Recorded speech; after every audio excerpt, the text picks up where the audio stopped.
할렐루야. 네, 반갑습니다. 백분 인사 나누시죠. 네, 사랑합니다. 축복합니다. 네, 감사합니다. 음, 오늘은 이 아브라함을 아브라함으로 이름이 개명이 되어졌는데요. 이 말씀을 통해서 함께 은혜를 받고자 합니다.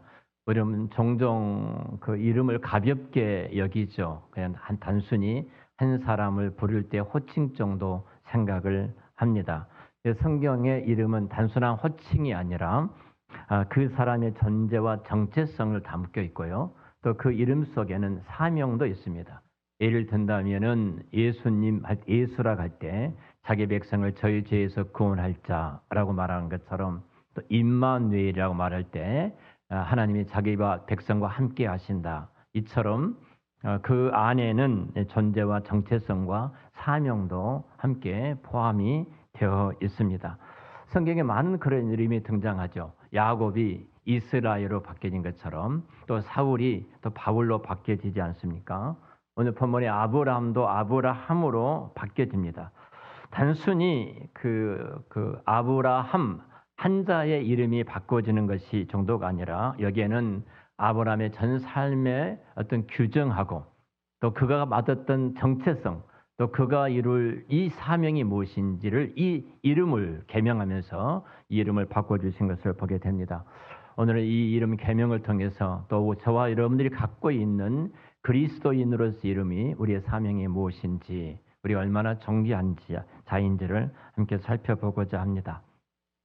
먼저 오늘 2절부터 4절 말씀을 보면은요, 하나님이 언약을 이렇게 다시 경고하게 하시는 하나님을 만나게 보게 되어지는데요. 2절에 이렇게 성경 말합니다. 내가 내 언약을 나와 너 사이에 두어 너를 크게 번성하게 하리라 하시니 내가 내 언약을 나와 너 사이에 두어서 언약을 다시 갱신한 것처럼 하나님께서 말씀하고 계시거든요. 창세기 17장에는 이 브리트라는 히브리 언약이라는 단어가 13번이나 등장하고 있는 것을 보게 됩니다. 하나님 언약을 세우시겠다 하셨어요. 내가 너 사이에 언약을 세우겠다. 여러분, 도대체 하나님이 언약을 몇 번이나 세워야 되죠? 전능하신 하나님은, 전지하신 하나님께서는 언약을 한 번 체결하시면 됩니다. 우리가 잘 안 것처럼 창세기 15장에는 햇불을 통해서 언약을 맺으셨잖아요. 그런데 또 오늘 17장에도 언약이라는 단어를 갖고 하나님 찾아보셔서 말씀하고 계세요. 전능하시고 신실하신 하나님은 언약이란 체결하실 때 한 번으로 충분합니다. 그런데 왜 아무런 문제가 없어요? 그런데 왜 또 하나님이 언약을 체결하신가? 언약을 맺고자 하시는가? 그것은 언약을 받을 사람이 그만한 위치에 있지 못하고 그 자리에서 벗어난 거예요. 오늘 아침에 잠깐 TV를 딱 트는데 바로 나온 것이 미국하고 우리 한국 축구를 하더라고요. 2대0으로 제가 끝부분을 잠깐 봤습니다만 이겼습니다. 운동에서 가장 중요한 것은 탁월한 선수는요, 위치 선정이 뛰어나다고 그러죠. 위치 선정이 뛰어나. 오늘 또 손흥민이가 한 골을 넣고 또 어시스트를 하나 했는데 그 탁월한 선수는 위치 선정이에요. 근데 실력이 없는 사람은 그 위치를 늘 벗어납니다. 야구도 마찬가지거든요. 지금 아브라함이 하나님이 찾아오셔서 언약을 이렇게 다시 체결하신 것처럼 말씀하신 것은 아브라함이 그 위치에서 벗어나 버린 거예요. 언약을 받을 만한 그 자리에, 그 위치에 아브라함이 있지를 못하다, 이 말입니다. 왜 그랬는가? 우리 전 시간에 봤던 것처럼 하나님의 전능하신 하나님으로 찾아오셔서 엘샤다의 하나님으로 찾아오셔서 말씀하고 계셨잖아요. 지금 아브라함은 이스마엘 한 사람한테 빠져 있습니다. 이게 전부입니다.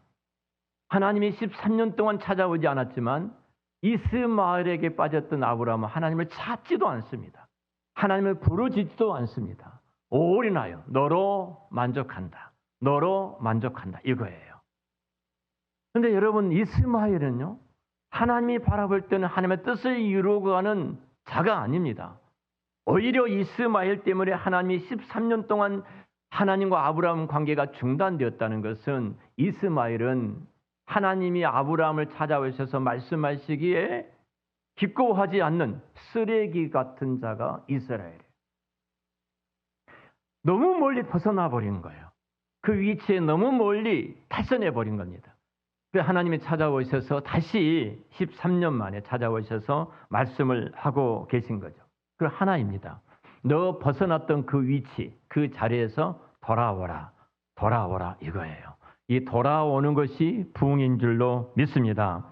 우리가 늘 말씀대로 산다고 말하면서도요, 우리는 제자리 있는 것 같습니다. 근데 우리는 제자리 있지 않아요. 나도 모르는 사이에 멀리 떠나 있는 우리의 모습들을 종종 보게 되죠. 매일 주마다 하나님께서 예배라는 이 거룩한 공동체 속에 허락하신 중요한 이유가 내가 하나님의 말씀으로부터 얼마나 멀리 떠나져 있는가, 이 예배를 통해서 하나님이 말씀하고 계시는 거예요. 그래서 떠나버렸던 그 자리에 다시 되돌아와서 하나님이 약속하셨던 그 은혜들을 우리가 받게 되고 또 그 속에 하나님의 거룩한 사명들이 또 이루어져가는 시간입니다. 여러분들이 눈을 감고 한 5분 정도 제자리에 서서 한번 걸어보십시오. 나는 반듯하게 있다고 생각하는데요, 내 몸이 나는 반듯하게 서서 제자리에 걸어요. 진짜 그런데 걷고 5분 후에 눈을 떠보면요, 엉뚱한 데가 있고 엉뚱한 것을 보고 있는 것을 보잖아요. 우리는 항상 제자리에 있다고 생각을 해요. 근데 우리 죄성과 타락된 우리의 본성들은 나도 모르는 사이에 하나님으로부터 멀리 떠나 있는 우리들의 모습들을 발견해요. 하나님은 그런 우리들을 예배를 두지 않고 아브라함을 찾아오셨던 것처럼 다시 찾아오셔서 또 찾아오셔서 아브라함에게 다시 언약을 통해서 하나님에게 새로운 그 은혜를 부어주신 것처럼 그 은혜를 부어주신 자리가 이 자리인 줄로 믿습니다. 자, 두 가지. 자, 대부분이 아브라함이 지금 이스마엘이라는 이 쓰레기를 치우는 것이 가장 중요해요. 그때 하나님이 찾아오시거든. 다시 쓰레기를 치운다니까 그 아들을 버린단 말이 아니에요. 너가 붙잡고 있었던 그 아들이 너를 통해서 이룰 큰 민족이 아니다. 그것을 놓으라는 거예요. 그것이 놓으라. 그걸 붙잡고 있지 말아라. 나를 바라봐라. 나를 바라봐라. 지금 이렇게 말씀하고 계신 거예요. 자, 이렇게 치울 때 두 가지 현상이 우리에게 나타납니다. 쓰레기를 치울 때. 그 첫 번째가 하나는 마치 안개가 이렇게 벗겨지면 그 모든 사물과 그 대지 아름다움이 다시 환하게 밝게 보인 것처럼 그러는 거예요. 우리도 마찬가지예요. 내 안에 쓰레기가 가득하면요, 하나님께서 일하시는 그 영광스러운 그 손길과 그 영광스러운 하나님 나라의 그 모습을 우리가 보지를 못해요. 그래서 우리는 그 쓰레기들이 거두어져야 합니다. 그런데 말씀이 들어오기 전까지는 그 내 안에 쓰레기가 있는지 없는지 알지 못합니다. 하나님은 끊임없이 말씀을 통해서 우리 가운데 찾아오시고 내 안에 있는 그 쓰레기를 거두어내라 이렇게 말씀을 하시죠. 또 하나는 그럴 때 우리에게 밝히 그냥 그 대지가 보이는 안개가 거친 것처럼 하나님의 선명한 손길이 보일 뿐만 아니라 성령님을 우리 가운데 부어주셔요. 성령님을 부어주셔서 우리가 성령의 역사 가운데서 나는 무능하고 나는 할 수 없지만 이제는 모든 일들을 하나님이 이루시는 그 하나님을 바라보면서 우리가 믿음으로 그 길을 걸어갈 수가 있습니다. 바로 이스마엘이라는 그 찌꺼기가 있을 때 13년이라는 기간 동안 하나님이 잠잠하고 계셨어요. 자, 이 말씀이 들려집니다. 말씀을 듣게 되니까 아브라함이 어떤 반응을 하냐면 3절입니다. 자, 17장 3절 우리 같이 읽겠습니다. 아브라함이 엎드렸더니 하나님이 또 그에게 말씀하여 이르시되, 성경 이렇게 아브라함이 엎드렸다고 말하나, 엎드렸더니 이것은 모든 것을 인정한다는 말이에요. 인정한다. 무릎을 꿇는 것은 내가 내 생각이 아무리 옳은 것 같지만, 내 생각이 맞는 것 같지만 하나님의 뜻이 납득이 되지 않고 하나님의 뜻이 이해가 되지 않지만 내가 하나님께서 어떻게 하시든지 저는 복종하겠습니다. 순종하겠습니다. 이렇게 복종한 그 모습이 무릎을 꿇고 이 말이에요. 여러분, 저와 여러분 이런 자세가 필요합니다. 말씀이 있으면 우리는 군소리가 없어야 돼요. 하나님, 내 형편이 이러니까, 내 상황이 이러니까, 내 환경이 이러니까 우리는 이렇게 계속 떠들고 불평하고 고집 부리지 마시고요. 하나님 맞습니다. 아브라함의 무릎 꿇처럼 여러분도 그 은혜가 있으시기를 축원합니다. 이렇게 하나님의 은혜가 임하게 돼요. 그때 하나님의 영광이 그 가운데 회복이 되어집니다. 자, 하나님의 영광이 회복되어지니까 하나님께서 언약을 갱신하면서 중요한 사인을 주십니다. 그 사인이 아브람이란 이름이 아브라함으로 하나님께서 계명해 주십니다. 여러분, 어떤 경우에 여러분 우리 이름을 바꾸죠? 저희 집 옆에가 어떤 빵 가게가 빵집이 있었습니다. 한 3개월근 문을 닫고 수리를 하더라고요. 같은 주인이에요. 그리고 이제 오픈을 했습니다. 근데 그 빵집 이름이 경성빵집. 제가 소개한 것은 아닙니다. 이분하고 저 굉장히 친해요. 굉장히 친합니다. 경성빵집. 완전히 리모델링을 다시 하고 새로운 마음으로 새롭게 이 지역 주민들을 위해서 이렇게 그 사업을 펼쳐 나가는 그 이름이 등장을 했습니다. 아브라함이 이름이 99세에 바뀌었다는 것은 딱 하나예요. 99세는 아브라함은요, 그가 자녀를 가질 수 있는 능력이 전혀 없는 사람이죠. 그 안에 사례는 89세입니다. 지난주도 말씀드렸지만 89세 된 그 할머니가 어떻게 아이를 가질 수 있겠습니까? 이 아이를 가질 수 있는 것은 여러분 일도 없습니다. 우리가 쉽게 하는 말은 일도 없어요. 불가능합니다. 끝입니다. 그런데 이름을 바꿨어요. 아브라함으로. 아브람은 존귀한 아버지라는 의미예요. 존귀한 아버지. 존귀한 아버지의 이름을 갖고 아브라함이 살았습니다. 아브라함은 열국의 아비, 모든 민족의 아비. 자, 아비란 말이, 아빠란 말이, 히브리어, 우리말이 아빠란 말이 아버지란, 히브리어도 아빠예요. 아빠. 그러니까 아버지란 이름이거든요. 아비, 루함이란 말은 숫자가 많다. 굉장히 큰 숫자, 셀 수 없는 숫자, 아람어입니다. 아비루함이에요. 원문에 아비루함. 모든 민족과 열국의 아버지가 될 것이다. 한번 생각해 보세요. 99세 내가 계명하고 이 땅을 살아간다? 제가 일부 예배 때 말씀을 드렸는데요. 우리 홍복도 권사님이 94세이십니다. 뒤에 앉아 계신데요. 94세인데 내 인생을 새로 살아야 돼. 복덕이가 뭐야? 복덕이가 뭐야? 내가 홍은혜로 살아야 돼. 이렇게 이름을 바꾼다면, 이름을 바꾼 게 단순합니까, 여러분? 이름을 바꾸면 모든 통장이, 모든 문서가, 모든 것들이 다 바뀌어져야 됩니다. 이름이 바뀐다는 말은 무슨 말이에요? 새롭게 출발한다는 거예요. 아브라함이 열국의 아버지로서 새롭게 이제는 그가 출발해 가는 겁니다. 사람들은 욕할 거예요. 노인네가. 살면 얼마나 산다고. 살면 얼마나 산다고. 저 노예가 이름까지 바꾸네. 이러지 않겠습니까? 그런데 이름을 바꿨어요. 그리고 그 이름으로 살아갑니다. 그리고 그 안의 이름은 사레에서 사라로 살아갑니다. 사레란 말은, 사라란 말은 왕비란 말이거든요. 근데 거기 아이가 뒤에, 레가 아이가 붙어서 소유격이 됩니다. 히브리어 소유격이 돼서 이 말은 나의 왕비란 말이에요. 나의 왕비. 그 어미라는 의미도 있는데요. 나의 왕비, 나의 어머니, 이런 소유격을 갖고 있어요. 그런데 드디어 사라로 바뀌면서 소유격이 빠졌습니다. 소유격이 빠짐으로 말미암아 모든 사람들의 존귀한 어머니, 모든 열국의 어머니가 되어집니다. 자, 둘이, 그 노인들이 89세 된 할머니가 99세 된 할아버지가 이름을 부릅니다. 열국의 어머니, 자녀가 1도 없습니다. 가능성이 1도 없습니다. 근데 열국의 어머니 이렇게 부르는 겁니다.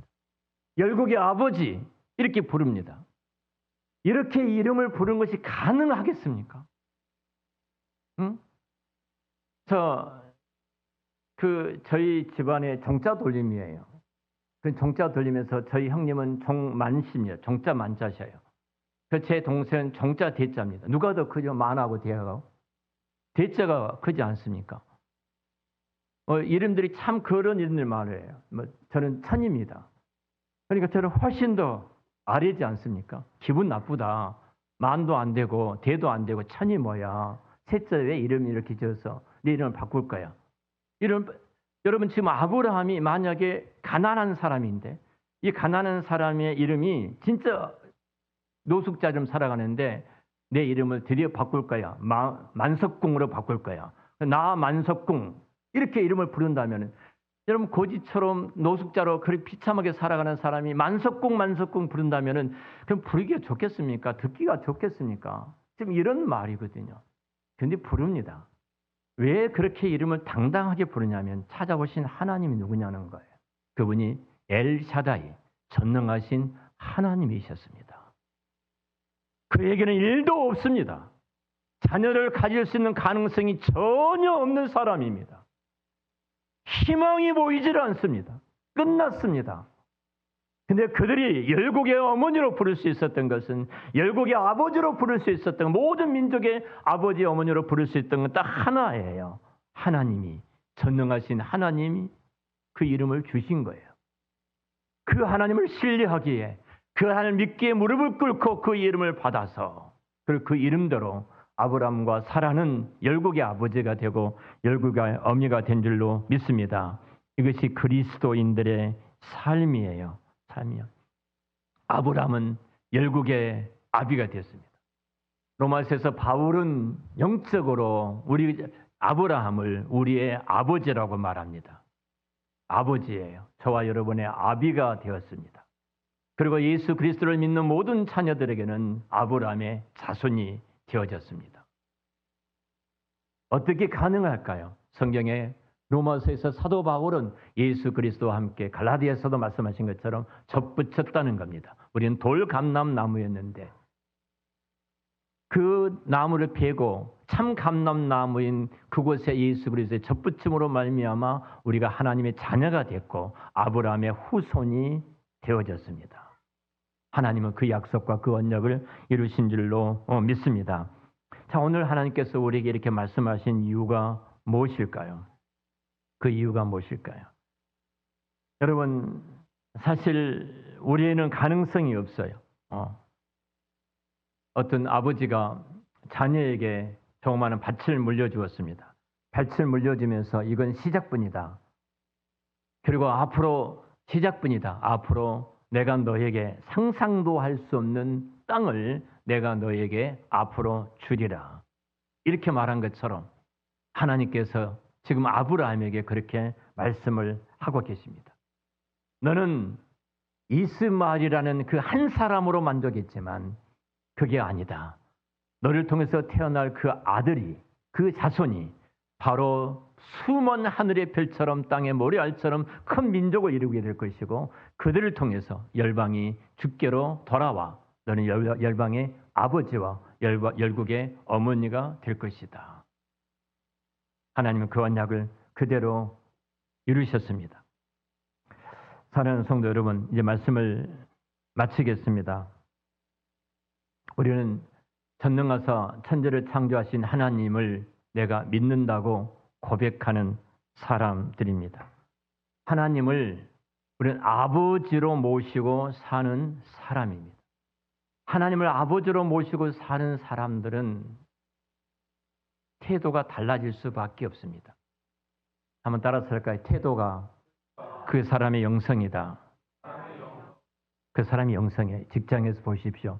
회사에 대한 그 태도가 그 사람의 직장을, 그 사람의 회사를 어떻게 사랑하냐는 겁니다. 태도가 그 사람의 영성이에요. 우리가 예배를 드리는 하나님 앞에 태도가 어떠는가? 그 사람의 영성입니다. 내가 하나님 말씀을 대하는 태도가 어떤가? 그 사람의 영성입니다. 태도가 중요합니다. 보편적으로 우리가 왕 앞에 나갈 때 우리가 지금 예수 그리스도 왕직에 대한 말씀을 지금 공부하고 있습니다만 우리가 왕 앞에 나갈 때는 6가지 태도가 필요합니다. 바로 우리는 찬양이 있어야 됩니다. 그리고 감사가 있어야 됩니다. 신뢰와 섬김이 있어야 됩니다. 그리고 겸손과 복종이 있어야 됩니다. 이 6가지가 있어야 돼요. 이 6가지를 한마디로 딱 한다면 이렇게 말하세요. 여러분 사극을 아시잖아요. 임금 앞에 서 있는 그 임금이 있고 임금 앞에 나와 있는 모든 신하들, 아련한 사람들의 하는 세 마디 말을 생각하시면 됩니다. 사극의 모든 신하들이 왕을 아련할 때 이렇게 이야기를 합니다. 그 첫 번째가 성은이 망극하옵나이다. 여러분 하나님께서 지난 일주일 동안 내게 베풀어 주셨던 그 은혜가 너무 커서 마치 그 백성들이 왕을 아련할 때 성은이 만극합니다 말한 것처럼 하나님 아버지 성은이 만극하옵나이다. 그 신하들이 왕한테 아련하고 말을 할 때 아려옵기는 황송하오나 내가 감히 왕 앞에 이렇게 말하기는 정말로 황송하지만 내가 이 말씀을 올려드립니다. 그 세 번째입니다. 세 번째, 분부대로 하겠습니다. 분부대로 하겠습니다.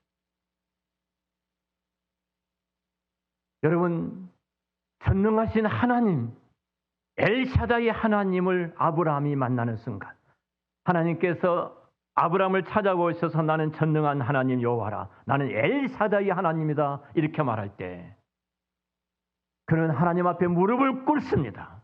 무릎을 꿇고 지금 왕 앞에 아련했던 것처럼 이 세 가지를 그 속에 담아서 지금 고백합니다. 성은이 만극합니다. 감히 나는 이 이스마엘이 전부인 줄 알았는데 하나님께서 나 같은 자 13년 동안 여기서 눈이 오도 하나님을 찾지도 않았던 나를 하나님이 찾아오셔서 나를 만나주시고 또 전능하신 하나님으로 엘사대 하나님으로 계시해 주셨던 그 하나님 성은이 만극하옵니다. 내가 하나님의 자녀가 되고 오늘 또 주 앞에 나서 예배를 드린 이것이 얼마나 큰지 성은이 만극합니다. 말씀대로 하옵소서. 이것이 그리스도인들의 태도여야 돼요. 그리고 그 속에 드디어 언약을 갱신하면서 영원히 끊임없이 이름을 부를 때마다 하나님의 언약이 생각나도록 했던 그 이름 계명이 시작되었습니다. 이제는 아브라함이 아니라 아브라함이라고 불러라. 다음 주에는 우리가 할례에 대해서 말씀을 듣습니다만 표징으로 할례를 또 시행하시는데요. 아브라함이라고 불러라 이렇게 말합니다. 하나님께서 예수 그리스도를 믿는 하나님의 백성과 그 자녀들에게 우리의 신분적인 놀라운 은혜를 허락해 주셨습니다. 우리의 이름이 바뀌었습니다. 예전에 우리가 마귀의 자식이고 사단의 종되었던 우리들이 예수 그리스도를 나의 구주와 주님으로 믿고 그리스도와 접붙임을 받는 순간 누구든지 그리스도 예수 안에 있으면 새로운 피조물이라 이전 것은 지나갔으니 보라 새 것이 되었도다. 새로운 피조물로서 우리의 신분이 이름이 바뀌었습니다. 우리는 그리스도의 사신이요 그리스도의 편지요 그리스도인이요 성도요 하나님의 아들이요 하나님의 딸로 우리의 이름이 바뀌었습니다. 우리는 그리스도라는 이름을 갖고 있습니다. 그리스도란 말은 그리스도와 접붙임 된 자입니다. 예수 그리스도께서 왕과 제사장과 선지자인 것처럼 내가 그리스도를 나의 구주와 주님으로 믿는 순간 동일하게 그리스도가 가졌던 그 신분, 왕으로서 제사장으로서 선지자로서 우리 이 세상에 보냄받은 하나님의 자녀로 우리가 이 땅에 살아가게 됩니다. 여러분의 형편과 모습 보지 마십시오. 세상이 그것을 가지고 내가 누구인가를 평가를 합니다. 넌 공부를 많이 했니? 하지 못했니? 평가해요. 오늘 말씀을 예배 가운데 참석한 제 친구 하나가 있습니다. 48년 만에 만난 초등학교 친구입니다. 근데 첫 휴가 나왔을 때 이 친구를 만났기 때문에 근 48년, 근 50년 가까이 된 친구이기도 합니다. 이 친구가 몇 번 연락이 와서 이제 시간을 정해놓고 올림픽 공원 옆 3호번 출구에서 이제 둘이 만났습니다. 먼 발치에서 두 친구가 이제 엄지손이 있는 그곳에 제가 서 있었어요. 앞으로.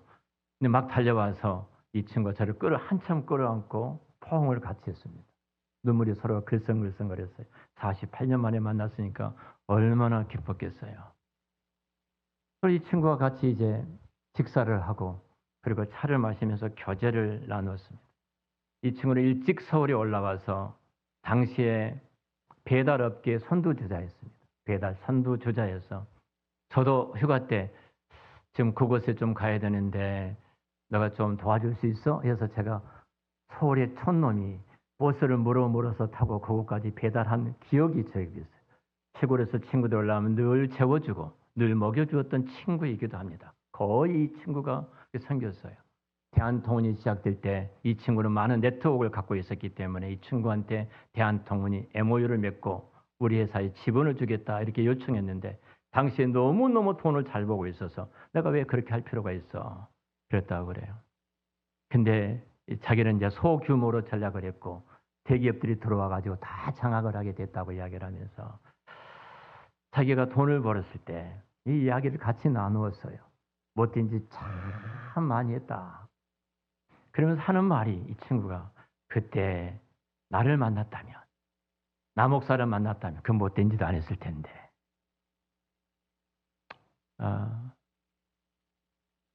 제가 이 말을 했습니다. 그래 맞아. 나를 만났으면 너 그 자리에 안 갔을 텐데. 그럼 제가 한마디 이제 쭉 나누면서 내 마음에 큰 아픔이 찾아온 거예요. 내가 내 친구에게 찾아가서 복음을 전하고 예수를 믿게 했다면 얼마나 좋았을까. 그 도박도 안 했을 것이고 그 못된 짓도 안 했을 것이고 그러면은 그렇게 많이 돈이 벌어질 때 그 많은 돈들이 참 하나님 앞에 귀하게 쓰여있을 텐데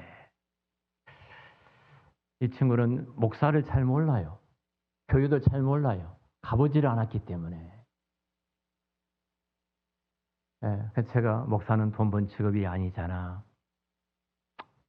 그러면서 이제 나누면서 행복이라는 주제를 가지고 제가 복음을 잠깐 전했습니다. 교회를 나도 교회를 나가겠다. 이제 70이 넘어서 교회를 나가겠다. 이 친구가 그 말하면서 정치인은 공부도 잘했는데 저는 기억이 없어요. 공부 잘하는 기억이 없는데 공부도 잘했는데 뭐 이제 이런 대화를 나누었어요. 여러분 내가 선지자로서 하나님을 알고 하나님의 계시를 드러내는 자, 하나님의 계시를 밝히는 선지자로 하나님께서 예수 믿는 모든 당신의 자녀들에게 하나님을 전하는 자로 이 땅에 보내주셨는데 내가 그 선지자 사명을 내 친구들이 다 하지 못했구나. 친구한테 이야기했습니다. 제가 회개하는 마음으로 동창회를 지금까지 한 번도 안 나갔는데 동창회를 나가겠다. 여러분 우리는 선지자입니다. 선지자예요. 하나님을 알고 하나님을 알리는 자입니다. 감춰졌던 그 계시를 드러내는 자가 선지자예요. 우리를 이 선지자의 직을 주어서 이 세상에 하나님께서 우리와 저와 여러분을 보내주신 줄을 믿습니다. 이 자리에 두셨어요. 우리는 왕입니다. 우리는 제사장입니다.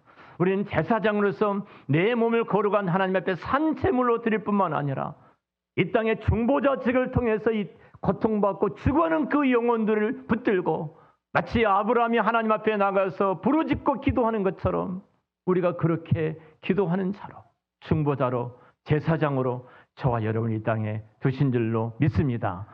나 한 사람 근근하게 살아가는 자가 아닙니다. 우리 이름이 바뀌었어요. 예전에 우리는 이기적이고 이타적인 삶을 살았다면 이제는 타자 지향적인 사랑의 관계로 살아가는 하나님의 자녀로 하나님께서 우리를 불러주신 거예요. 우리는 왕입니다. 우리는 왕이에요. 우리는 왕으로서 죄와 어둠과 사탄과의 싸움에서 대항해서 싸울 뿐만 아니라 이 세상에 어둠의 지배 아래 있는 사람들을 보호하고 지킬 그 거룩한 의무를 갖고 있는 왕이라는 사실이에요. 그래서 우리는 예수를 믿는 순간 우리가 하나님의 자녀가 된 권세를 주신 줄로 믿습니다. 그 권세가 선지자요, 왕이요, 제사장이에요. 우리 그 권세를 가지고 하나님의 거룩하신 그 뜻을 나타내는 아브라함이 계명되어져 아브라함으로 살아갔던 것처럼 이제는 우리는 그리스도인으로 이 땅에 살아가고 있는 줄로 믿습니다. 사랑하는 성도 여러분, 우리 모두가 다 이제 아브라함이 아브라함으로 불렸던 것처럼 그리고 전능하신 하나님 그분을 의지하고 담대하게 일어서서 그 길을 걸어갔던 것처럼 여러분 저와 여러분도 동일하게 새 이름, 새 정체성을 부여받았습니다. 그리고 그리스도인으로 그리스도의 편지로 그리스도의 사신으로 오늘 또 이 땅의 선지자와 왕과 제사장 그리스도의 그 직을 맡아서 이 땅을 살아가는 하나님의 자녀로 세우신 줄로 믿습니다. 이 새로운 정체성을 갖고 담대하게 아브라함을 찾아오셨던 엘샤다이 하나님, 그 하나님의 이름으로 이 세상을 다스려가는 여러분들이 되시기를 우리 주의 이름으로 축원합니다. 기도하겠습니다.